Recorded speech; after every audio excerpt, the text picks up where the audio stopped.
Welcome back, ladies and gentlemen, to another installment of the world famous Shootaround Sessions Podcast. I'm your host, Tawasi C, here with my man Randy B. You know how it is. You know how we doing it. We here, Ep4.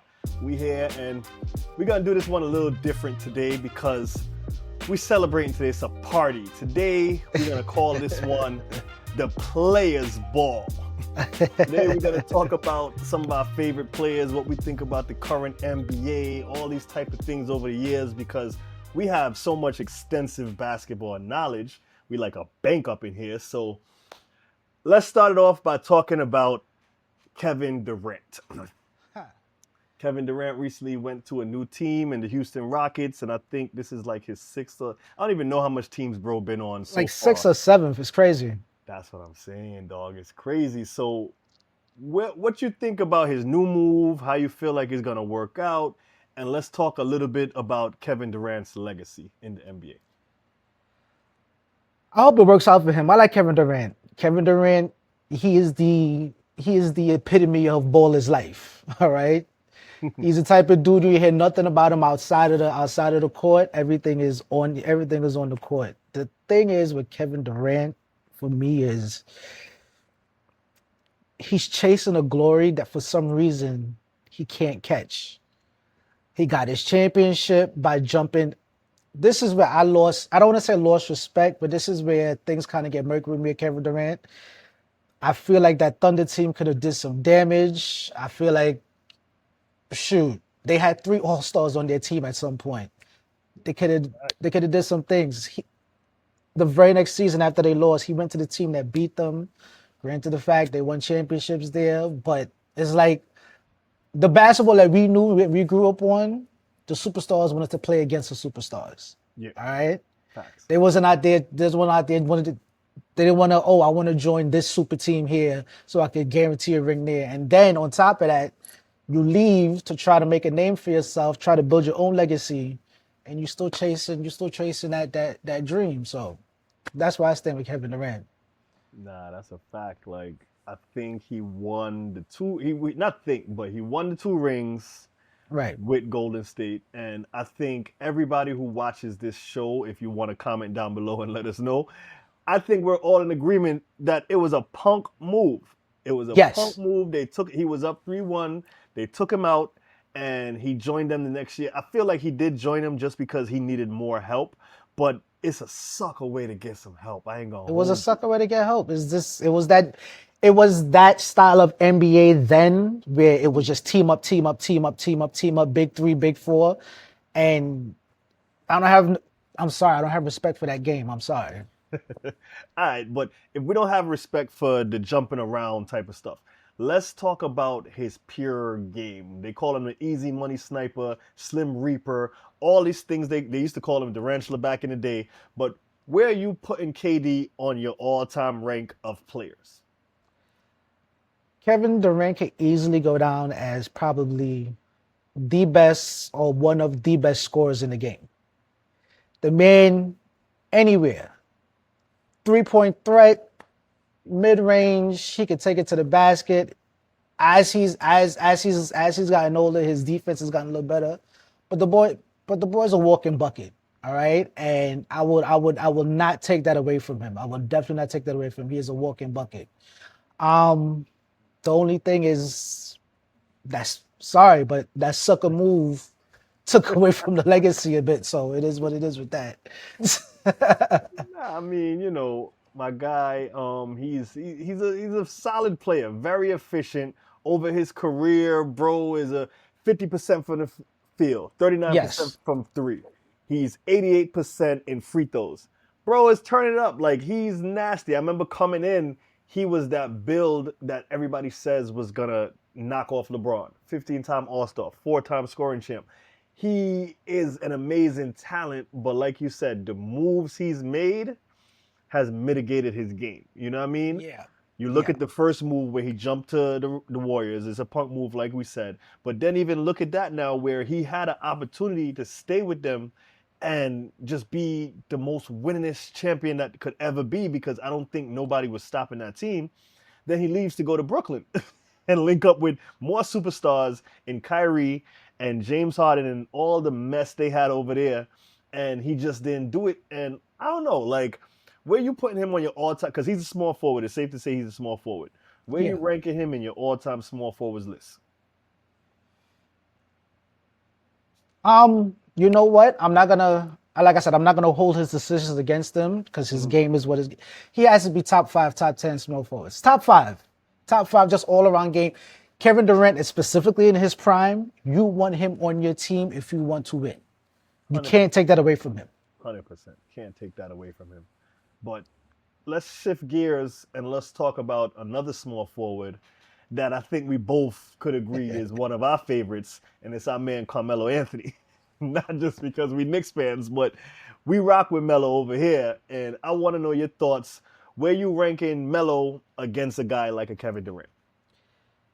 Melo's my favorite, hands down. And like I said, like you said, this was even before he came to New York. All right, Melo could score. The best in the game have said Melo is one of the hardest people to defend. Mm-hmm. All right, when you got somebody like Kobe saying that was the hardest person I've had to defend, that's the strongest person that I had to defend. That says a lot. And then what I liked about Melo always tried to get better. He started working on his post game more, and his footwork more. He just always tried to best himself. It's unfortunate, and it's one of the biggest robberies in the world that Melo never got a championship. But bona fide Hall of Fame career, this is my guy. That's my guy. So if we're gonna talk about robberies, do you think he got robbed of Rookie of the Year in 2004? Absolutely. Absolutely. And you talk to most basketball purists, and they will say, a lot of them would say the same thing. Absolutely. I think he should have been the Rookie of the Year only because his team went to the playoffs. His numbers was basically comparable to Bron. Like, he beat LeBron in a couple of categories, and he led his team to the playoffs. Led him. They would argue that he had a better squad in Denver because he had a couple vets with him and things like that. But He always makes the comparison. He says he took that team that was a 19-win team the year before and took that team to the playoffs. Whether it be a low seed or a high seed, Melo is cold. My favorite part of Melo game is the shooting. Like, he could take you inside, like you said. He's a bruiser, but that man, the stroke pause, is crazy. It's crazy. It's crazy. It's crazy. It's crazy. Some shots will go up, and I'm like, why is he throwing this up? But then it'll just be water. Man. Just water. And I keep it real with you. I wasn't a big fan of Melo when he first... I liked the game when he was in Denver, and I respected the game. But when he came to the Knicks, I feel like that became one of my favorite players of all time. Oh, yeah. All time. This man used to cook. He had that game with the buzzer beaters. He brought excitement to New York, and I think dare I say he's one of the greatest Knicks of all time, even though he ain't win that ring. You took the words right out of my mouth, straight up. I would say he's one of the best Knicks of all time. That's a fact. That's a fact. But let me talk about another player with you then. We're talking about Melo. Let's talk about the guy who partnered up with him, and let's kind of shift gears into power forwards because a lot of people don't talk about power forwards throughout time. He was teamed with Amari Stoudemire, and I know when it comes to top power forwards of all time, people are not going to mention Amari Stoudemire. Where are you putting Amari Stoudemire on your top power forwards of all time list? About top 15. Listen, Amari Stoudemire, Phoenix Suns. He was a beast. Unfortunately, a lot of injuries slowed him down. But I do appreciate the fact when nobody else came here, he was the first one, willingly. That domino drop. Willingly. And there was a point, even before when Melo came on the team, there was a point where Amari, I think he set the record with most 20-point games in a row. As a matter of fact, I was at the game where he set the record. Shout out to the Knicks. I was actually at that game, but no, Amari could get you buckets. He was strong. I just think at that point, especially when Melo came on, there was a point where you had two alphas just going at it, and I don't know if that mix. I don't know if that mix would have ever worked. Well, no, it didn't work because we never got a championship. But yeah, I don't think that would have ever worked the I way mean, we needed it to. I think I would say it didn't work, honestly, because like they say, the elephant in the room is always going to be they gave up half the team to get Melo. If they didn't have to give up half that team to get Melo, I think they could have made something work and we could have had a deeper run. But it's gonna be hindsight is 2020. We gave up half that team and that nearly crippled us. Just straight up crippled us, Wasn't able to bounce back. Yeah, I rank him stat before Melo came, one of my favorite players of all time, Loved him on Phoenix. I think his style with just being a bruiser on the inside, being quick, had a decent mid-range game, but he could get to the rack and he could defend, he could do everything. I just love when he came to the Knicks, put him over the top for me. I'm ranking him on my all-time forwards. It's tough. My personal favorites, I'm putting them up there, top 3, easily. Easily, maybe a little less, but I'm definitely ranking Stat over a guy like Kevin Durant. Not Kevin Durant, I'm sorry. I'm ranking Stat over Kevin Garnett, 100% all day. Really, really. Yes, I would put Stat over Kevin Garnett. That's rough for me because I think pound for pound, Kevin Garnett was one of the best power forwards. It's just he was the hybrid at a time where we really didn't have that hybrid. KG was a tall dude that could shoot. KG had heart. KG, I don't know. There was a time where KG was one of my favorite players until he went to Boston. Until he went to Boston and then became an enemy of Melo's, and that's when he became an enemy of mine. So let me ask you a question. Let's start to rank some of these things, right? We gotta categorize it because it is the players' ball today. So would you put a player that doesn't have a championship over a player who does have a championship? Yes, I would definitely, Would. because if we're talking singulatory stats, if there was a player that just happened to be in a bad situation each and every time, I wouldn't hold that against them. Put it like this: perfect thing. Would you put Robert Horry above Amar Stoudemire? I mean, they close neck and neck. You know what I mean? My man Robert Horry. Nah, absolutely not. I could never put Robert Horry over him. But let's talk about, if we're gonna talk about niceness and people who did not get a ring and we can't put them over them. Let's talk about shooting guards. We got D Wade. There's been a lot of talk because they always say who's the best shooting guards. I've had debates where they say who's the best shooting guards of all time, right? And I think it's safe to say that Tracy McGrady was a shooting guard, correct?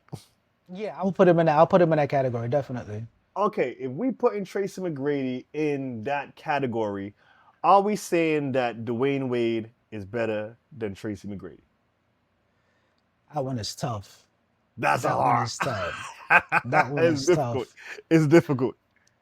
Because we ain't out here saying that, D Wade is trash or anything like that, and Tracy McGrady was that much better. But D Wade had the skill. I could say had because he's not playing anymore. And he got the championships to back it up too. Granted, the fact he had help both times. First time he had Big Shaq with him. Second and third time he had LeBron and LeBron and crew. Mm-hmm. But T-Mac was different. Again, another hybrid kind of player. A tall, we didn't see guards that tall.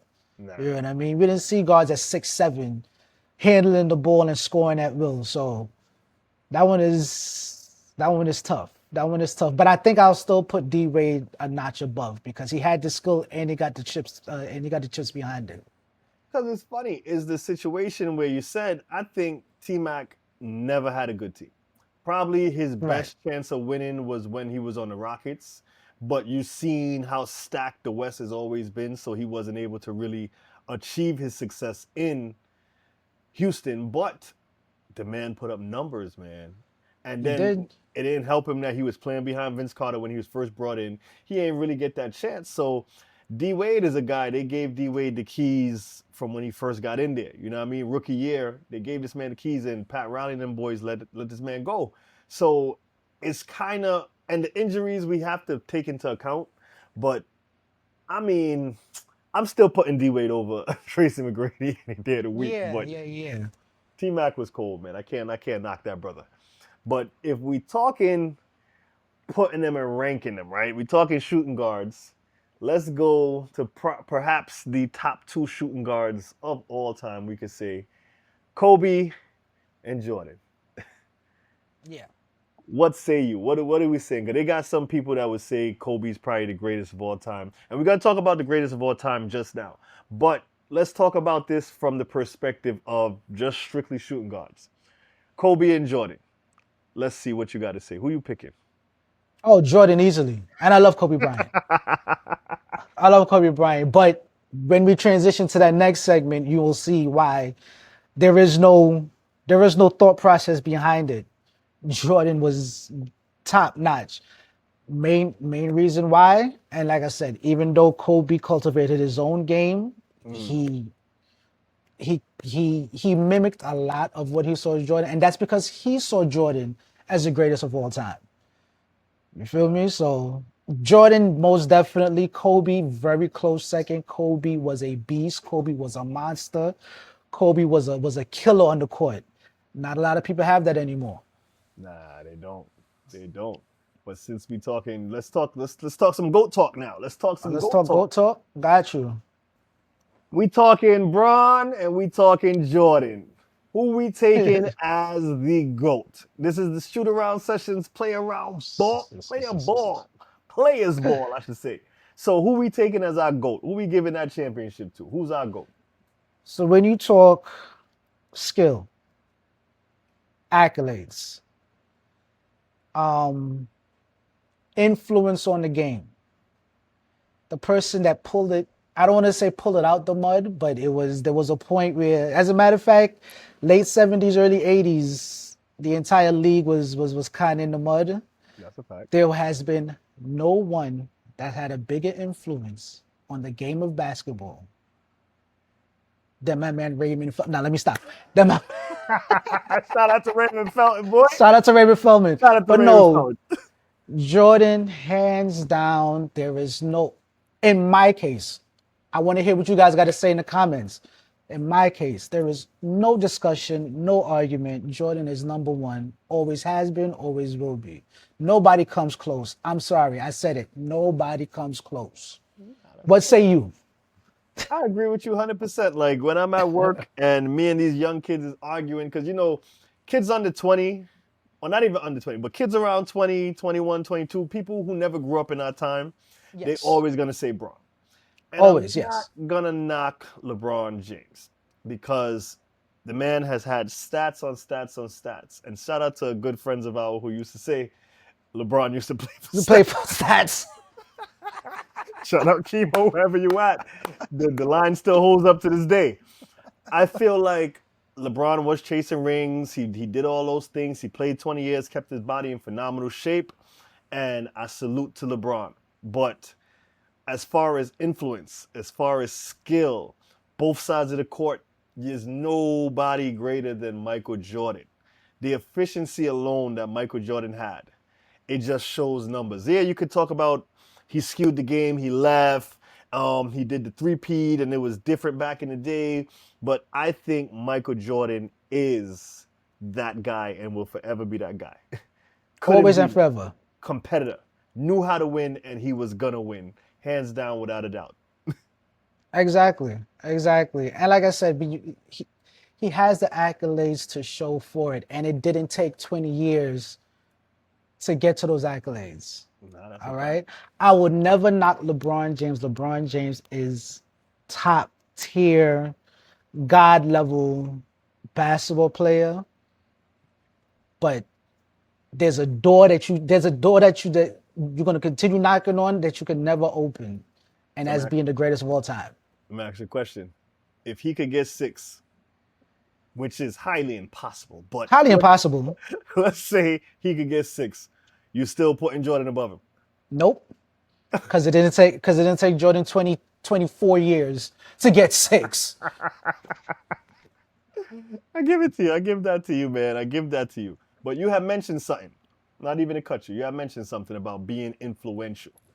Now, you would say Jordan had a bigger influence on the game than LeBron, correct? Correct. Why you say that? How many people wanted, like, certain rules change for Jordan. A lot of players in LeBron's age range wanted to play like Jordan. To me, the second/third best player of all time mimicked his game after Jordan, which was Kobe. Mm-hmm. And when you talk about influence, I'll say this, and this might be a little controversial too. I don't think LeBron is the most influential person in his era. Mm. I believe the next influential person, specifically in his era, is Steph Curry. The game changed. Curry is more influential than LeBron. Everybody is shooting threes now. Mm-hmm. Everyone is shooting threes. Everyone, every team, every young player now, every kid you see them on the court, they want to shoot like Steph. I would say this though, as a positive to LeBron. Everyone could shoot threes. Everyone, I believe, Steph Curry Steph Curry influenced the way he needed to. I'll say the reason why a lot of people can't do what LeBron do is because LeBron is, again, top tier what he does. So I will give him that. Yeah. But influence on the game, I believe Steph is more influential. I think he changed the game. I give you that. Steph, even though I always thought three-point shooting was going to get to that level, because you saw the Ray Allens, you saw the Rashad Lewises, you saw guys like Gilbert Arenas. They didn't shoot, Gilbert didn't really shoot high-volume threes, but Gilbert and guys like, what's my man name? Steph Marbury was shooting from range back in the day, but I feel like Steph Curry got that green light just to go crazy because of his skills. So I would say Steph changed the game in that aspect, and I give him his props. But if we're going to talk about some new people, who you think is the next face of the NBA? Who you think is going to take over and who's going to be that next upper echelon player? Because we got a lot right now. Whose Achilles isn't torn right now? I don't know. Word, I'll be up in there soon. You know, I'm going to get back. That's tough. The good thing about the NBA now is that you can pick from anywhere. You could pick, it could be Jason Tatum one season, and then it could be Steph the next season. That's one thing about today's NBA is there's so much value in the skill and in the players today that at no point there is no face. Once LeBron leaves, again, you got people like Anthony Edwards who can take over the game eventually, who can be the face. Again, Jason Tatum, he was on that climb up, and then again, Pop. Injuries. Pop goes the weasel. I don't know who it is right now. I don't know who's there to take the mantle. There's certain people that came up under the LeBron era. You had Giannis, but Giannis is technically still playing under the LeBron era. It could be Jokic. It could be Luka. There's so many names. There's so many people that you could just throw out there. That could be the new face of the league.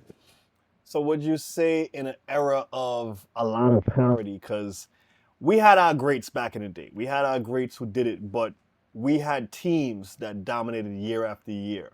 Now we kind of seeing so much parity in the league where it's like you got different champions every year and it's not really any repeats. Like I think Golden State was probably the last to repeat. I think. I can't. I believe so.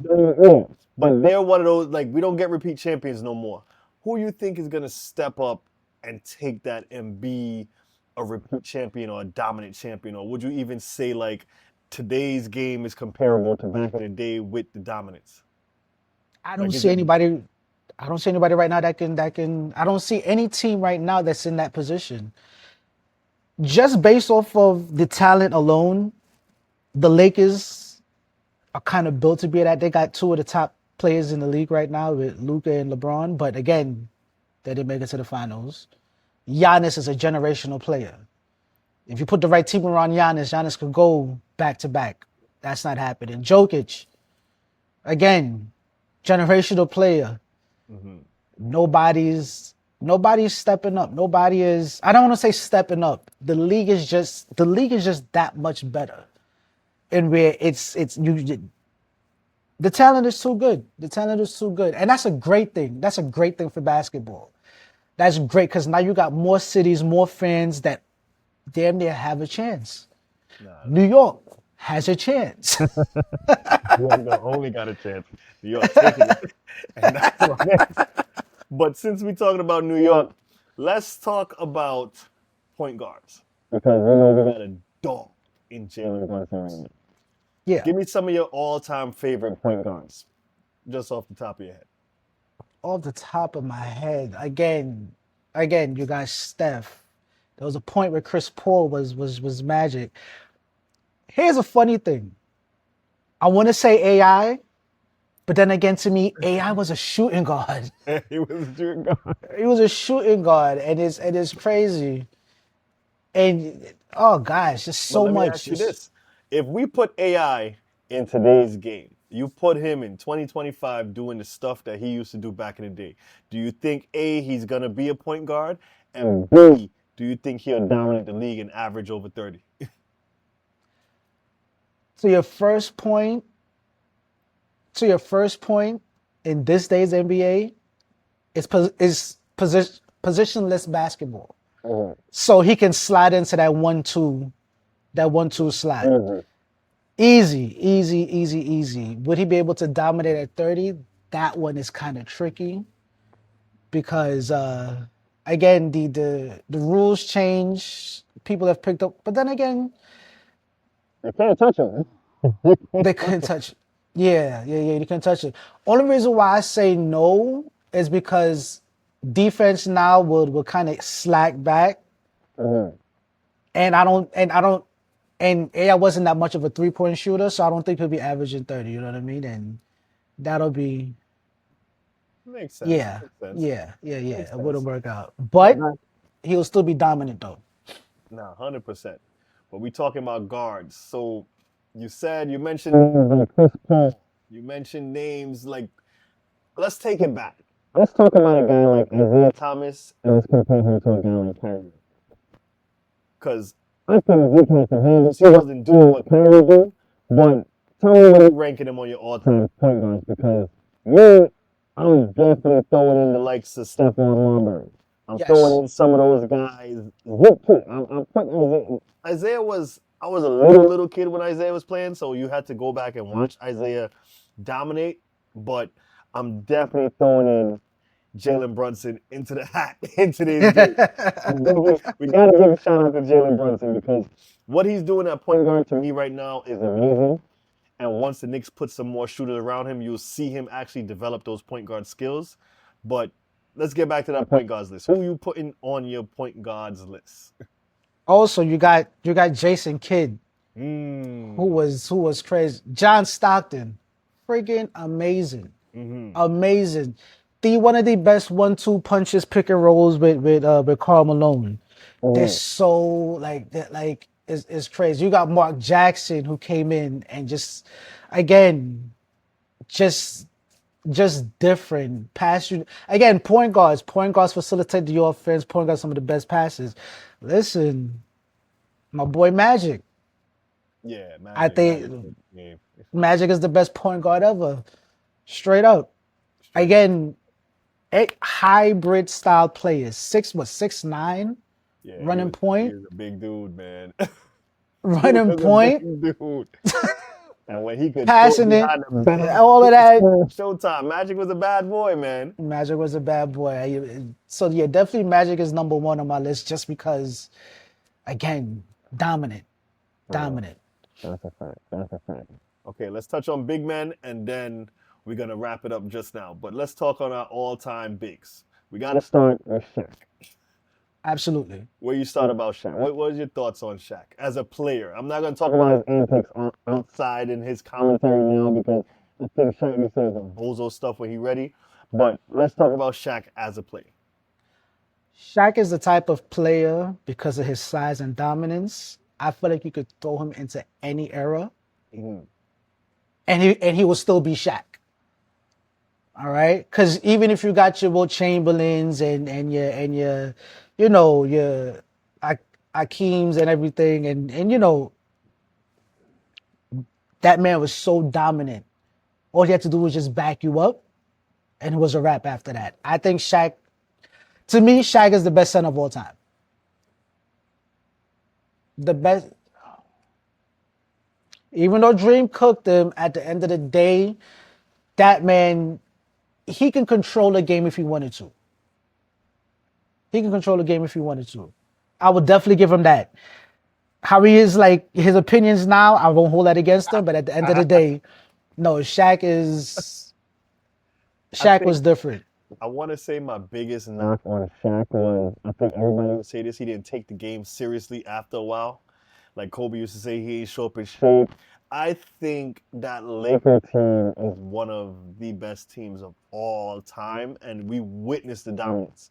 Even though they got taken out by the Pistons that last run, and they was older with Karl Malone and Gary Payton, and I think that you could probably say that was the first super team. Yeah, pretty much. But it was all past their prime, but the Lakers team was still a dominant team, like dynasty level. We've seen the Bulls, we saw the Celtics, we saw the Lakers dominate many, many times.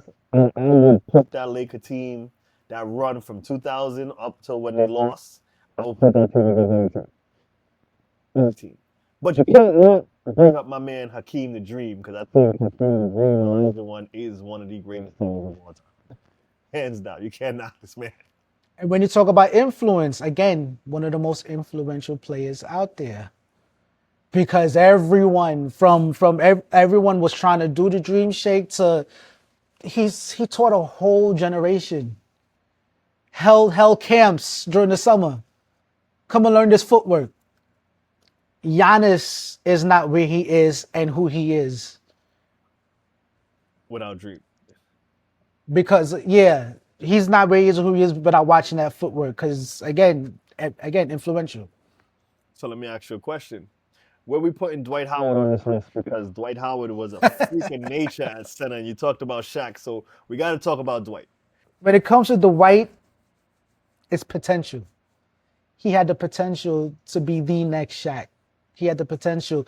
Like how you said, how Kobe said with Shaq, and where he didn't take the game serious enough later on in life.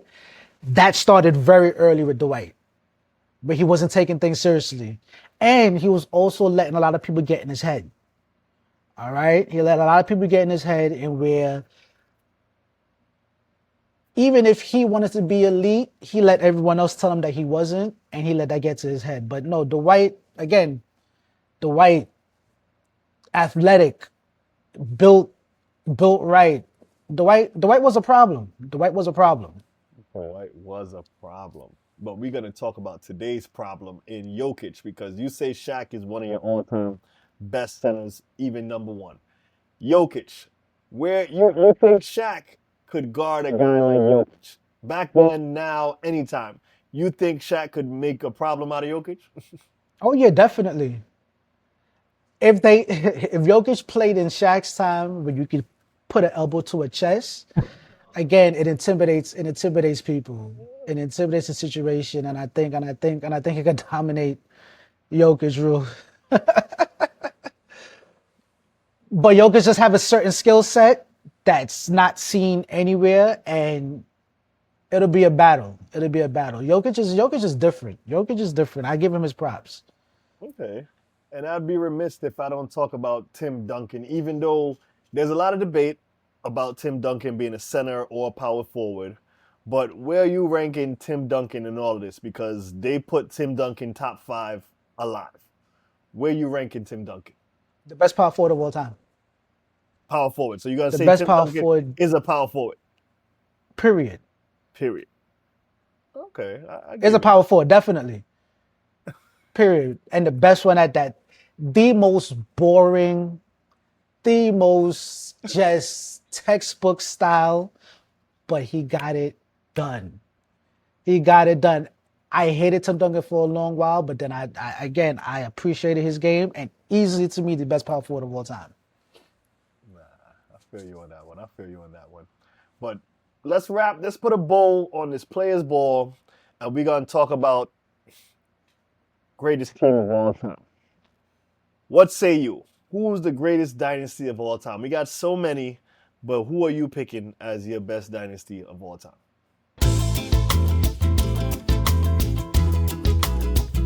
We're back. We had a little technical difficulty, but now we're running it back. So we got to end the player's ball right. And we talking our last question. Let's say, who's the greatest team to you of all time? Like, we talking dynasties. We talking those real championship dynasties. Who's your greatest championship dynasty and why? Damn, you threw the word championship in there. I was about to say the 2025, 2026 New York Knicks. Nah. Now they getting that ring though. They gonna be in there. They gonna be in there. Trust me. Mike Brown, we trust. That is difficult because the easy answer for me, because it's in my era, will be that Bulls team. But that Boston team from the 50s and 60s, that's something to talk about. I think that's the greatest dynasty of all time. That is the most winningest team. The Boston Celtics from back in those days got to be the greatest dynasty of all time, straight up. Okay, because we're talking championships. I'm going to go with something a little different because, it's the general consensus knock against these people is always, the competition wasn't what it was back then, and like they played a whole bunch of them finals against the Lakers and they spanked the Lakers every time. So yeah, as far as parity, I don't think the league had it back in the day. That's true. If we're gonna be honest, I'm either saying those Bulls teams or those Spurs teams. I always have to bring up those Spurs. I hate the Spurs, by the way. I don't like them. And if you go back from when they beat the Knicks in 99, then you have those dynasties in the early 2000s, even when you bring it back to the later 2000s when they were still winning, I think those teams that Pop coached every different iteration was a great team. And for my third, I'm throwing them in the hat. Like I said, the Bulls and the Spurs, 1A, 1B.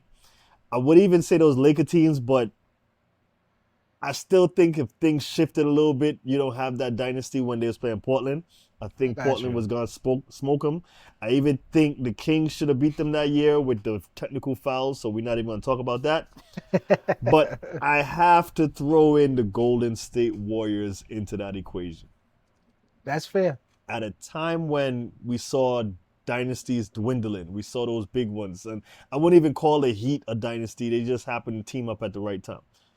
That Golden State Warriors team, I would dare say, probably put up against the Bulls or any team ever because they was just that cold. Like, I don't think they're beating Jordan, so that's why I'm gonna say the Bulls is the greatest dynasty team of all time because we have the GOAT player, and if he's the number one player, he gotta have the number one team. But I'm scared of the Golden State Warriors. Scared of Steph Curry. I 100% agree with your picks.